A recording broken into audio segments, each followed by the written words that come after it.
So hello guys, so meron tayo ditong tanggap na repair LG na automatic washing machine. So ayaw mag-spin yung issue nito. Nag PPE error. Ayan o, PE error. So yung PE error na may kinalaman yan sa possible may defective tayong defective yung kanyang water level pressure switch sensor. So i-check natin yan. So yun guys, nabuksan na natin yung cover niyan. Ayan o. Ito yung water level pressure switch na possible sira. So yan. So okay naman yung wiring niya. So tatanggalin natin yan para ma-check natin. So yan, binaklas na natin yung water level pressure switch. Sira kasi. So yan, itetest natin. Papakita ko lang na defective talaga yan. So yung from dulo-dulo na terminal, may reading yan. So dapat yung kabilang side tsaka yung center dapat wala. O yan, meron kasi yun. Yan, meron siyang reading. Tapos sa kabila naman, so meron din.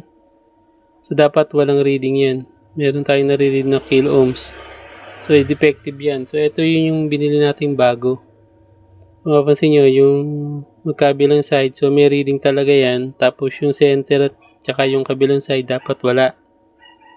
So ayan, tinest natin yung bago. So ayan yung dapat wala yan.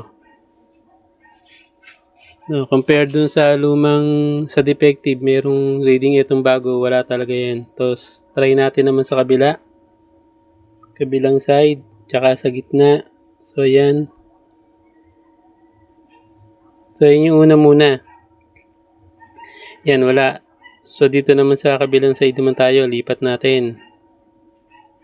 Yan, center, tapos sa kabilang terminal, sa dulo, yan. Wala rin dapat yan.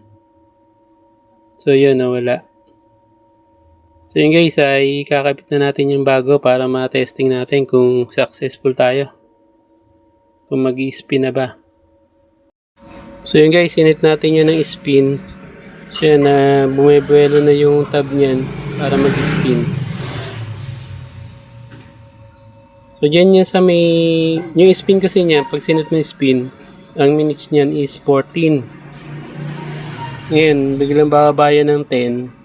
Yung minutes niya, biglang bababa ng 10 para mag-start ng spin. Pag ganong galing sa 14 tapos tumalo ng 10, sabihin, normal na yung ating water level pressure switch. So mag-i-spin na yan. So antay-antay lang natin. Yan sa 10 na yan, mag-i-spin na yan. Ayan nag-i-start na siya. So bumibuelo na yan. So maya-maya konti, bibilis na yan. So ayan bumilis na. So after nyan, tetestingin din natin sa sa tawag dito, sa wash. Para malaman natin talagang goods na siya. So i-cut ko muna yung video. So yun guys, so sinat natin ng quick wash lang to. So yun, 24 minutes.